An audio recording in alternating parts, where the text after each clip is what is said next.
আল্লাহ পাকের শুকর যে মওলাই করিম আপনাকে আমাকে হাজারো লক্ষ মানুষের মধ্য থেকে বেছে বেছে আল্লাহ পাকের ফরজ হুকুম জুমার নামাজ আদায়ের উদ্দেশ্যে আজকে আমার জানা মতে গোটা বাংলাদেশ মধ্যে সর্ববৃহত্তম এই জুমার জামাতে উপস্থিত হওয়ার তৌফিক দান করছেন। এর জন্য শুকরিয়া সবাই বলে আলহামদুলিল্লাহ। বিশাল জামাত, বড় জামাতের ফজিলত বরকত তো অনেক আছেই। আজকে জুমার দিন আমি যে আয়াতের তেলাওয়াত করছি এর উপরে সংক্ষিপ্ত কিছু আলোচনা করব, বাকি আল্লাহ পাকের ইচ্ছা। আল্লাহ পাক রব্বুল আলামিন ঘোষণা দিয়েছেন, কুনতুম খায়রা উম্মাতিন উখরিজাত লিন-নাস তা'মুরুনা বিল মা'রুফ ওয়া তানহাউনা আনিল মুনকার। নবী মুহাম্মদ সাল্লাল্লাহু আলাইহি ওয়াসাল্লাম উম্মতকে আল্লাহ পাক সর্বশ্রেষ্ঠ উম্মত হিসেবে স্বীকৃতি দান করছেন। নবী মুহাম্মদ সাল্লাল্লাহু আলাইহি ওয়াসাল্লাম উম্মত নবী আদম, নবী নূহ, নবী ইব্রাহিম, নবী মুসা, নবী ঈসা আলাইহিস সালাতু ওয়াস সালামদের উম্মতের চেয়ে, সমস্ত নবীর উম্মতের চেয়ে শেষ নবীর উম্মাহ সর্বশ্রেষ্ঠ, সর্বোৎকৃষ্ট। এর কারণটা কি? নবী মুহাম্মদ সাল্লাল্লাহু আলাইহি ওয়াসাল্লাম উম্মতেরা অনেক বেশি নামাজ পড়েন, এই কারণে অনেক বেশি রোজা রাখেন, অনেক বেশি জিকির করেন, অনেক বেশি তেলাওয়াত করেন, অনেক বেশি হায়াত পান। এই কারণে কি তার উত্তম উম্মত? যদি বেশি ইবাদতের কথা বলেন তার আগেকার নবীর উম্মতেরা ইবাদত অনেক বেশি করত, তাদের হায়াত অনেক বেশি ছিল, তারা রাহেব ছিল, রুহবান ছিল, সংসার ত্যাগী ছিল। আগেকার উম্মতেরা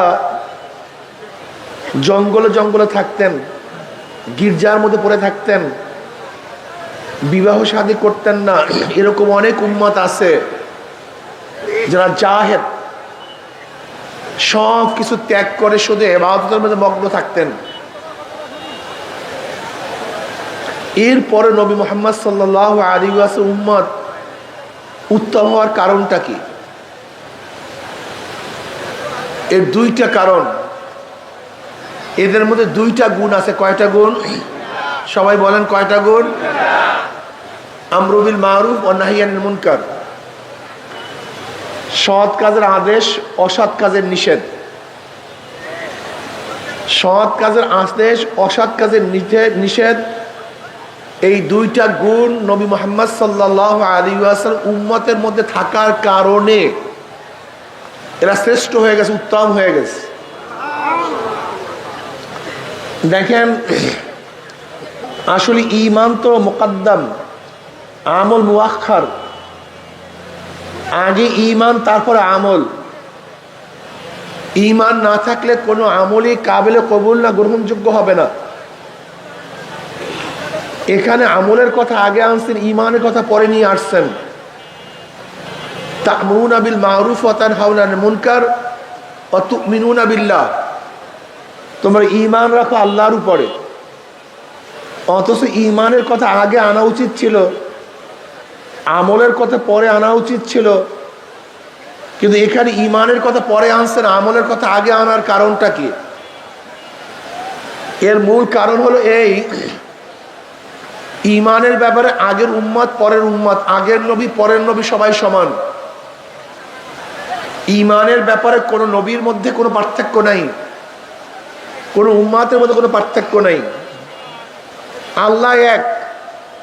নবী আদম আলাইহিস সালাতু ওয়াস সালাম আল্লাহকে একই মানতেন। জান্নাত জাহান্নাম আগেকার সমস্ত নবীরা মানতেন। ফেরেশতা আগেকার নবীরা মানতেন। আল্লাহ একজন, আগেকার নবীরা কয়জন বলতেন? একজনই বলতেন। আগেকার উম্মতেরাও এই বিশ্বাস রাখতেন যে কিয়ামত হবে, পুলসিরাত হবে। নবী মুহাম্মদ সাল্লাল্লাহু আলাইহি ওয়াসাল্লাম একই ঈমান রাখেন, তার উম্মতেরা একই ঈমান রাখেন। ঈমানের মধ্যে আগেকার পরের কোনো পার্থক্য নেই। সমস্ত নবীর উম্মত এবং সমস্ত নবীদের ঈমান এক, অভিন্ন।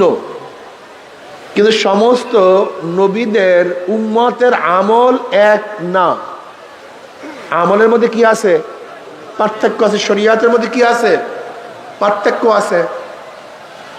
যেরকম নবী আদম আলাইহিসসালাতু ওয়াস সালামের জমানায় ভাই বোনে বিবাহ জায়েজ ছিল, এখন কি জায়েজ আছে?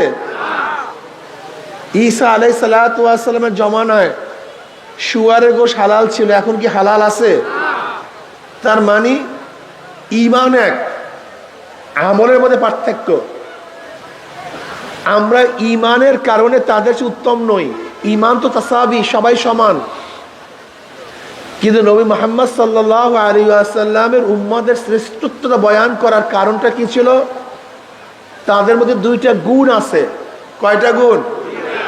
আমরু বিল মারুফ ওয়া নাহি আনিল মুনকার, সৎ কাজের আদেশ, অসৎ কাজের নিষেধ। যদি এই দুইটা গুণ কার মধ্যে না থাকে, এই দুইটা গুণ কার মধ্যে না থাকে, সে যত বড় পীর হোক, মুহাদ্দিস হোক, মুফতি হোক, শায়খুল হাদিস হোক, যাই হোক না কেন, কোরআনের ভাষায় তাকে উত্তম উম্মত বলা হবে না। কোরআনের ভাষায় ওই ব্যক্তিকে উত্তম উম্মত বলা হবে যার মধ্যে সৎ কাজের আদেশ, অসৎ কাজের নিষেধ, এই দুইটা গুণ থাকবে। এখন আপনি বলতে পারেন, হুজুর সৎ কাজের আদেশ করতে করতেই তো অসৎ কাজ দূর হয়ে যায়। সৎ কাজ করতে করতে, ভালো আদেশ দিতে দিতে এমনি ব্যক্তির থেকে খারাপ কাজ দূর হয়ে যায়। কাজে সৎ কাজের আদেশ দিলেই তো যথেষ্ট, অসৎ কাজ থেকে বিরত রাখতে হবে কেন? একটা প্রশ্ন আছে কি নেই? এরকম অনেকেই বলে থাকি। আমি তাদেরকে প্রশ্ন করতে চাই, আমরু বিল মারুফ ওয়া নাহি আনিল মুনকার মাতুফ আলাই, আর মাতুফ আলাই মুগায়্যার হয়, এক আরাকের বিপরীত হয়। যদি আমরু বিল মারুফের মধ্যে সৎ কাজের আদেশের মধ্যেই অসৎ কাজের নিষেধ থেকেই থাকে, তাহলে আমরা যেই বয়ান, যেই তফসির বুঝলাম, আল্লাহ পাক তো সেটা বুঝলেন না। নাউযুবিল্লাহ। তাহলে কেন?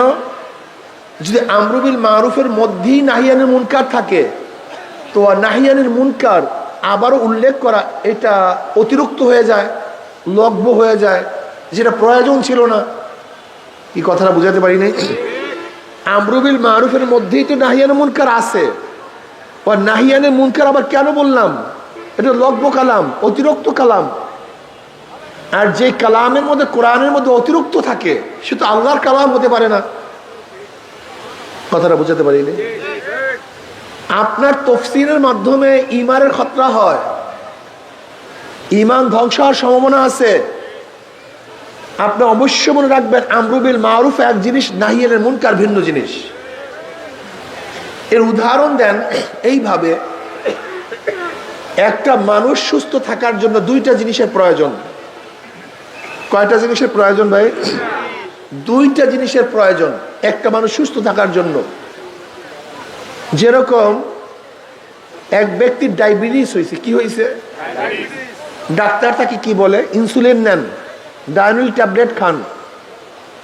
আবার কি বলে? চিনি খেয়েন না, এইটা খাবেন না, এইটা খাবেন না। এর কারণটা কি? এর কারণ হলো দুইটা। ব্যক্তির মধ্যে যে জার্ম ঢুকছে, সেই জার্মকে ধ্বংস করার জন্য, শোধন করার জন্য ইনসুলিন, ডায়োনিল ট্যাবলেট। কিন্তু নতুনভাবে যেন জার্ম না ঢুকে, এর জন্য চিনি খাইয়েন না, এইটা খেয়েন না। কি কথা ঠিক না? তা একটা মানুষ সুস্থ থাকার জন্য দুইটা জিনিসের প্রয়োজন, প্রতিশোধক, প্রতিরোধক। বলেন কি? এক ব্যক্তি শুধু ইনসুলিন নেয় কিন্তু চিনিও জন্মের মতো খায়, সে সুস্থ থাকবে? এক ব্যক্তি শুধু চিনি খায় না, কিন্তু ইনসুলিন তার মধ্যে যে জার্ম ঢুকছে তার জন্য ইনজেকশন বা ঔষধ ব্যবহার করে না, সেও কি সুস্থ থাকবে? একটা মানুষ সুস্থ থাকার জন্য দুইটা জিনিসের প্রয়োজন, প্রতিশোধক, প্রতিরোধক। শুধু প্রতিরোধকেও হবে না, শুধু প্রতিশোধকেও হবে না। ঠিক ইসলাম নামীয় এই জাতির নামীয় এই কায়া, এই শরীরটাকে সুস্থ রাখার জন্য দুইটা জিনিসের প্রয়োজন, প্রতিশোধক, প্রতিরোধক। বলেন কি? আমরু বিল মারুফ প্রতিশোধক, নাহি আনিল মুনকার প্রতিরোধক। নামাজ পড়ো, রোজা রাখো, জিকির করো, তেলাওয়াত করো, ইবাদত করো, আত্মশুদ্ধি করো, প্রতিশোধক। তোমার এলাকায় যেন গাঁজা না থাকে, মদ না থাকে, অন্যায় না থাকে, অবিচার না থাকে, এটা প্রতিরোধক। যদি তুমি শুধু প্রতিশোধক ব্যবহার করো আর এলাকার মধ্যে হাজারো গর্হিত কাজ চলতে থাকে, একদিন না একদিন দেখবা তুমিও খারাপ কাজের মধ্যে মগ্ন হয়ে গেছো, তুমিও খারাপ কাজের মধ্যে লিপ্ত হয়ে গেছো। তুমি হও নাই, তোমার ছেলে হবে, তোমার ছেলে হয় নাই, তোমার নাতি হবে, তোমার নাতি হয় নাই, তোমার পুতি হবে। তোমাকে মনে রাখতে হবে, ইসলাম দিন শুধু তোমার জমানার সাথে সম্পৃক্ত না, ইসলাম দিন তোমার নাতির সাথে সম্পৃক্ত না, ইসলাম দিন তোমার পুতির সাথে সম্পৃক্ত না। এই জমানার সাথে, কালের সাথে, এই মাটির সাথে ইসলাম ও দিন সম্পৃক্ত। তুমি ভালো আছো, কিন্তু তোমার সমাজ যদি ভালো না থাকে, তুমি গ্যারান্টি দিয়া বলো তোমার ছেলে কি ভালো থাকবে? হ্যাঁ, তোমার ছেলে ভালো আছে, তোমার সমাজ যদি খারাপ থাকে, তুমি গ্যারান্টি দিয়া বলো তোমার নাতি কি ভালো থাকবে? তোমার নাতি ভালো আছে, সমাজ যদি খারাপ হয়, তুমি গ্যারান্টি দিয়া বলো তোমার পুতি কি ভালো থাকবে? কেন থাকবে না? এর হাজারো প্রমাণ আছে, লক্ষ কোটি প্রমাণ আছে। আপনারা জানেন স্পেনের মধ্যে 950 বছর মুসলমানদের শাসন ছিল। কত বছর? 1-2 দিন না, 950 বছর টানা মুসলমানদের শাসন ছিল। কিন্তু সেখানে খ্রিস্টানরা দখল করার পরে একটা মসজিদও বাকি নেই, একটা মসজিদও ছিল না। আল্লাহকে প্রকাশ্যে আল্লাহ বলি আর ডাক দেওয়ার কেউ ছিল না, প্রকাশ্যে আল্লাহকে সেজদা দেওয়ার মতো কেউ ছিল না। যে দেশটা ছিল মুসলমানদের, সেই মুসলমানদের দেশের মধ্যে একজনে আল্লাহকে ডাকার মতো ছিল না। কারণটা কি? ও যারা ছিল তারা নিজেকে নিয়ে চিন্তা করছে, ভবিষ্যৎ প্রজন্ম করিয়া চিন্তা করে নেই। তুমি কি জানো বুখারা, তাসকান, সামারকান, উজবেকিস্তান, কাজাকিস্তান এগুলো সব মুসলমানদের রাষ্ট্র ছিল, মুসলমানদের শাসন ছিল। কিন্তু কমিউনিস্টরা সেই দেশ দখল করার পরে এই বুখারার মধ্যে, যেখানে ইমাম বুখারীর জন্ম, 200 বছর পর্যন্ত, 72 বছর পর্যন্ত সেখানে কোরআন তেলাওয়াত করতে পারে নাই। কোনো দোকানে কোরআন বিক্রি হইতো না, লা ইলাহা ইল্লাল্লাহ মুহাম্মাদুর রাসূল স্পষ্ট কেউ বলতে পারতো না। অথচ যেখানে বুখারীর জন্ম। আপনারা জানেন তুর্কিস্তান, যেখানে মুসলমানদের শেষ খেলাফত ছিল, 750 বছর পর্যন্ত মুসলমানদের শাসন ছিল, সেখানে কামাল পাশা ক্ষমতা আসার পরে জানেন কত মসজিদকে নাট্যকার বানায় ফেলাইছে? আপনি কি জানেন কত আলেমকে হত্যা করা হয়েছে? অনেকেই জানেন না। তুর্কির খবর অনেকেই জানেন না যে উসমানী খেলাফত শেষ ছিল, সেই তুর্কিস্তানের মধ্যে কামাল পাশা ক্ষমতা আসার পরে যেই আলেমের বাড়ির দরজায় যেই গাছ ছিল, সেই আলেমকে সেই গাছের মধ্যে ঝুলিয়ে দেওয়া হয়েছে। আলেম থেকে বলা হয়েছে তোমাদের জন্য জাহাজ রেডি, তোমরা সবাই হজে যাও। ওলামায়ে কেরাম হজে রওনা করলেন। গভীর সাগরের মধ্যে জাহাজ ছিদ্র করে সমস্ত আলেমদেরকে সেই সাগরের মধ্যে ডুবিয়ে দেওয়া হয়েছে। আপনারা জানেন না। আজান বন্ধ করা হয়েছে, বোরখাকে নিষিদ্ধ করা হয়েছে, কোরআন তেলাওয়াত বন্ধ করা হয়েছে, আরবিকে উৎখাত করা হয়েছে এই তুর্কিস্তানের মধ্যে। তারা ভবিষ্যতের চিন্তা করে নাই, শুধু নিজেদেরকে নিয়ে ব্যস্ত ছিল। এরকম হাজারো জায়গা আছে। আজকে মিশরের অবস্থা কি দেখেন, আজকে সৌদির অবস্থা কি চলতেছে দেখছেন। ইদানিং সৌদির মধ্যে যে কনসার্ট চলতেছে, যে ড্যান্স গান চলতেছে, আল্লাহ ভালো জানেন, জানি না কি হয়। দুবাইয়ের অবস্থা কি, মিডল ইস্টের অবস্থা কি, আবুধাবির অবস্থাটা কি আপনি কি জানেন? খুবই খারাপ অবস্থা, খুব করুণ অবস্থা। তারা নিজেদেরকে নিয়ে চিন্তা করছে, ভবিষ্যৎ নিয়ে চিন্তা করে নাই। এর জন্য সেখানে কলেমাও পড়তে পারে না। আজকেও আপনি আমি যদি শুধু নিজেকে নিয়ে ব্যস্ত থাকি আর সমাজ থেকে গর্হিত কাজকে উৎখাত করার চেষ্টা না করি, আপনি গাঁজা শিবি না, আপনার ছেলে একদিন গাঁজা পান করবে যদি গাঁজা চলতে থাকে। আপনি মদ পান করেন না, আপনার ছেলেও মদ পান করে না। যদি আপনার সমাজের মধ্যে মদ সয়লাব হয়ে যায়, হয়তো আপনার নাতি মদ পান করবে, আল্লাহ না করে আপনার নাতি মদ পান করে না। যদি এরকম মদ সয়লাব হয়ে যায়, আপনার বংশধরের মধ্যে কেউ না কেউ মদ পান করবে। এর ইসলাম শুধু আপনার জমানার সাথে সম্পৃক্ত না, ইসলাম শুধু আপনার ছেলের জমানার সাথে সম্পৃক্ত না, ইসলাম কিয়ামত পর্যন্ত সম্পৃক্ত। মুসলমান শুধু নিজেকে নিয়ে চিন্তা করে না, ভবিষ্যৎ নিয়েও চিন্তা করে। আজকে যদি সমাজের অবস্থা এরকম থাকে, আমার ভবিষ্যৎ প্রজন্ম কি অবস্থায় থাকবে।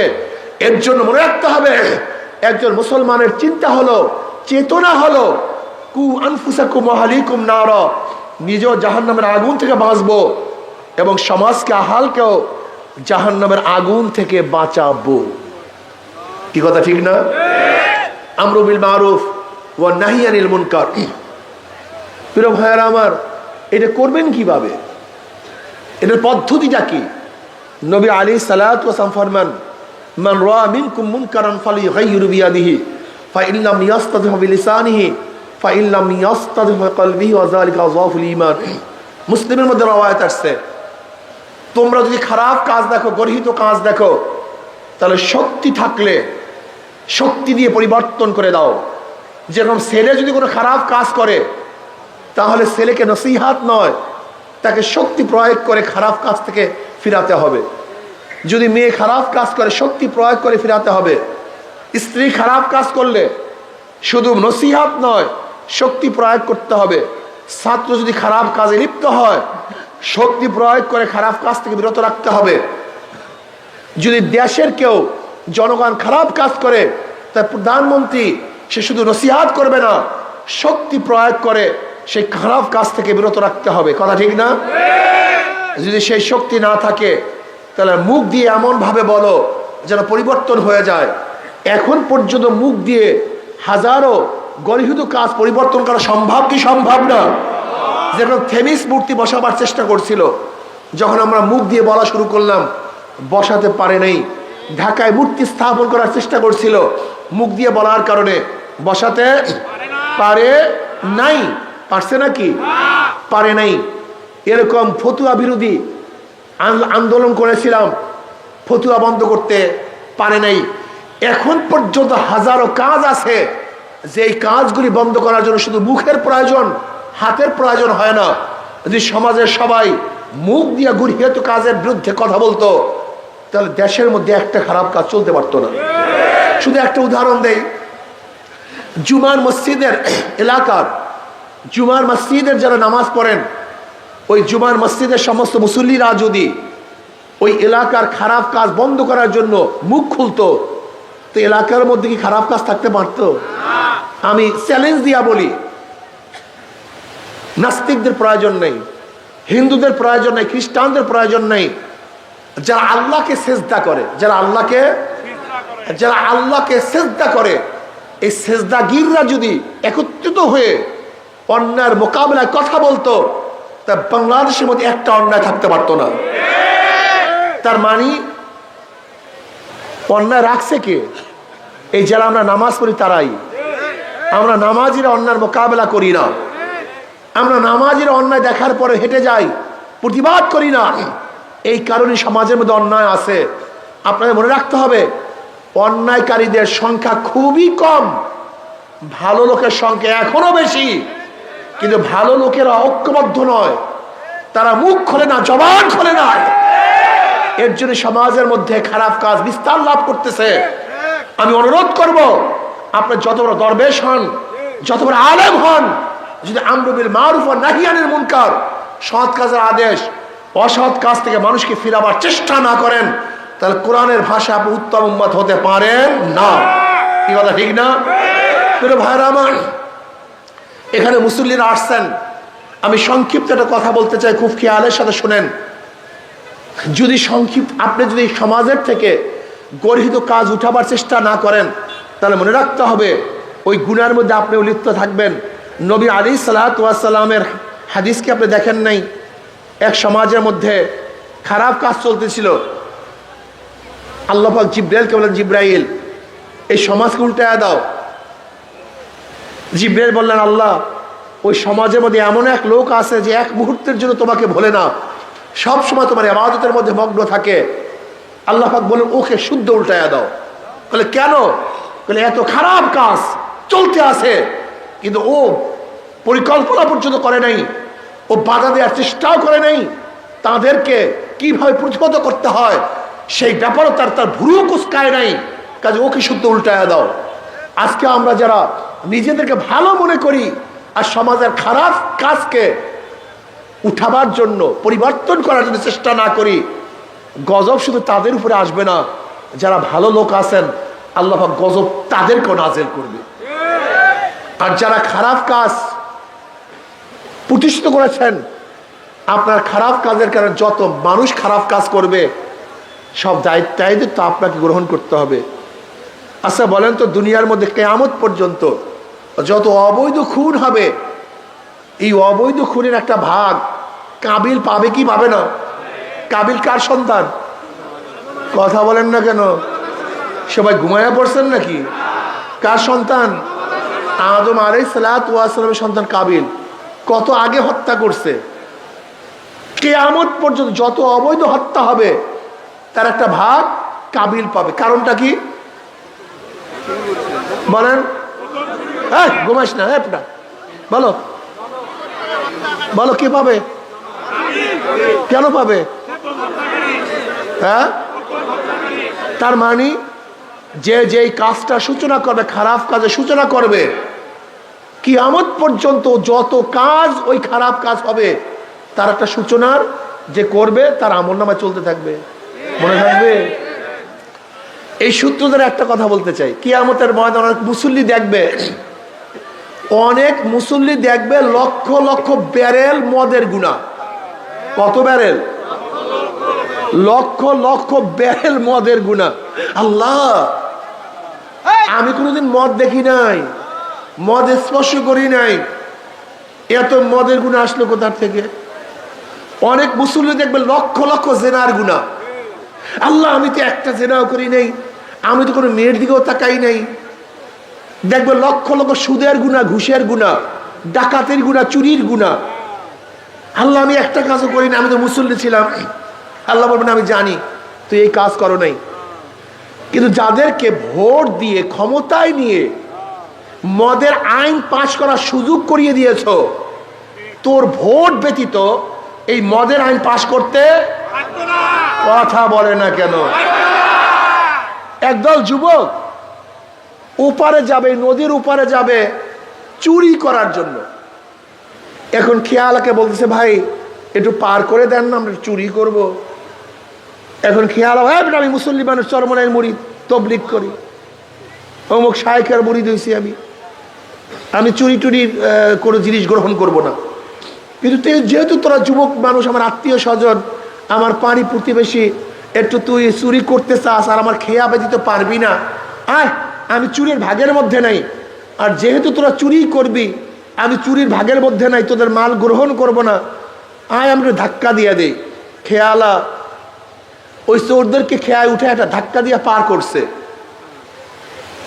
খেয়ালার কোনো দোষ আছে ভাই? ওই তো, সে তো চুরির ভাগের মধ্যে নাই। কথা বলে না, সবাই চুপচাপ বসে আছে। এই যুবক বাবা, তুমি বলো, চোরের করে খেয়ালার কোনো দোষ আছে? কারণটা কি? ওর এই ধাক্কা ব্যতীত কথা বলে না কেন? ওর চুরি করতে আপনি যে ধাক্কা দিয়ে ক্ষমতায় বসায় দিচ্ছেন, আপনার সিলের ধাক্কা ব্যতীত ক্ষমতায় যেতে, আপনার সিলের ধাক্কা ব্যতীত আইন পাশ করতে, আপনার সিলের ধাক্কা ব্যতীত মদের আইন পাশ হইতো। সংসদে মদের আইন পাশ কিভাবে করে? মদের আইনের পক্ষে কে আছেন, মদের পক্ষে কে আছেন? হাত তুলেন, হাত তুলেন, হাত তুলছে। মদের আইন পাশ, মদের আইন পাশ, মদের আইন পাশ। এই যারা হাত তুলছে, সমর্থন করছে, এই সমর্থকদেরকে সংসদের নিচে কে আসবে সমর্থনে? কথা বলে না কেন? এখন আপনার ভোট ব্যতীত সেই ব্যক্তি মদের পক্ষে হাত তুলতে পারতো না। আপনি ভোট দিয়ে মদের আইন পাশ করার জন্য হাত তুলাইছেন। এখন এই গুনাহটা কে নেবে আমাকে বলেন তো?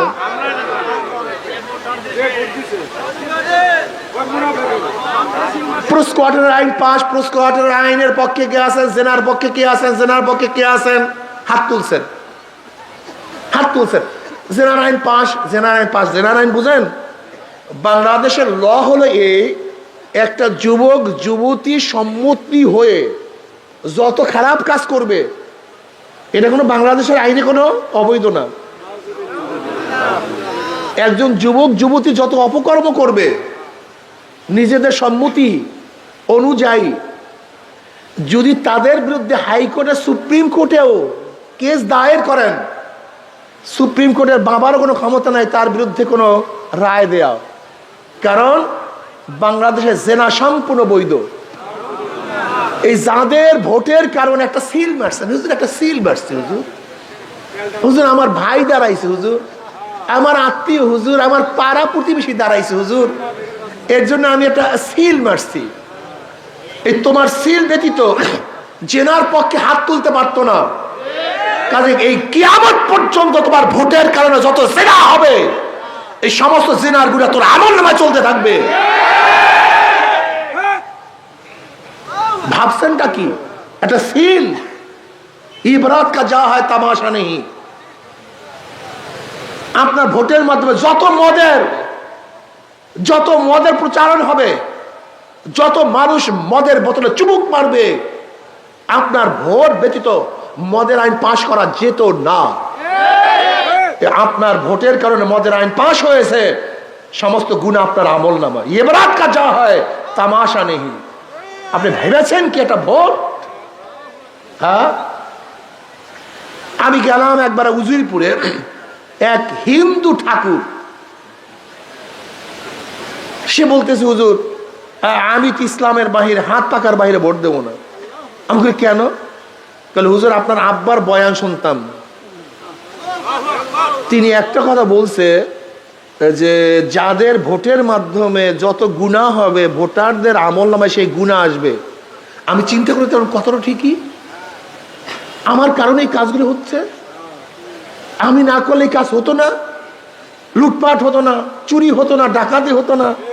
এই কাজটা আমারই নিয়ত করছি হুজুর। আমি কেন ফাও ফাও একজন ক্ষমতা নিয়ে আমি কেন কিয়ামত পর্যন্ত খারাপ কাজের মধ্যে থাকবো? চিন্তা করতে পারছেন? একটা হিন্দু, ওর মেধা আছে।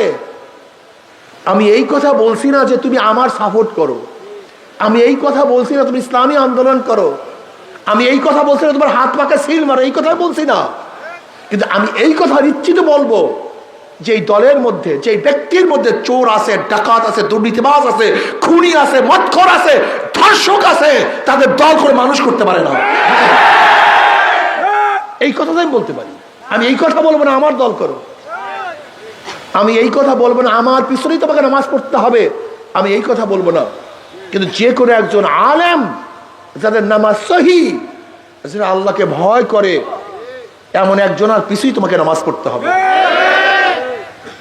আমি এই কথা বলবো না আমার কাছেই কেরাত পড়তে হবে, না, যার কাছে গিয়ে পারো কেরাতকে সহি করতে হবে, শুদ্ধ করতে হবে। কেরাত সহি ব্যতীত কবরে যাওয়া যাবে না।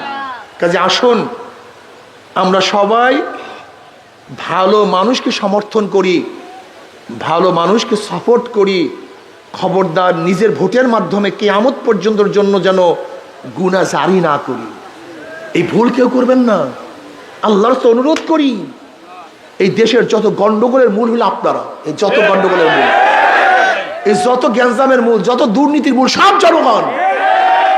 আপনারা দুর্নীতিবাজদেরকে ক্ষমতায় নেওয়ার কারণে আজকে দেশের মধ্যে বারবার দুর্নীতিতে দেশটা বারবার চ্যাম্পিয়নশিপ লাভ করছে। এ সব দোষের মূল আপনারা, অন্য কেউ না। আজকে থেকে নিয়াত করেন, যেই দলের মধ্যে চোর আছে, দুর্নীতিবাজ আছে, দখলদার আছে, চাঁদাবাজ আছে, ওদেরকে আমরা সাপোর্ট করব না, ওদেরকে ভোট দেব না ইনশাআল্লাহ। কি সবাই রাজি আছেন ইনশাআল্লাহ? কে রাজি আছে? দুই হাত নারা তাকবীর, নারা তাকবীর। আল্লাহ আমাদের সবাইকে কবুল করে নেন। মাশাআল্লাহ, মাশাআল্লাহ, মাশাআল্লাহ। হাত নামাই।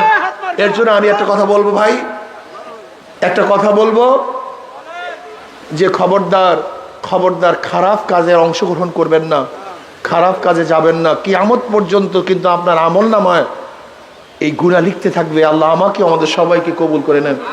এখন ক্বাবলাল জুমা 4 রাকাত সুন্নাত নামাজ পড়ি।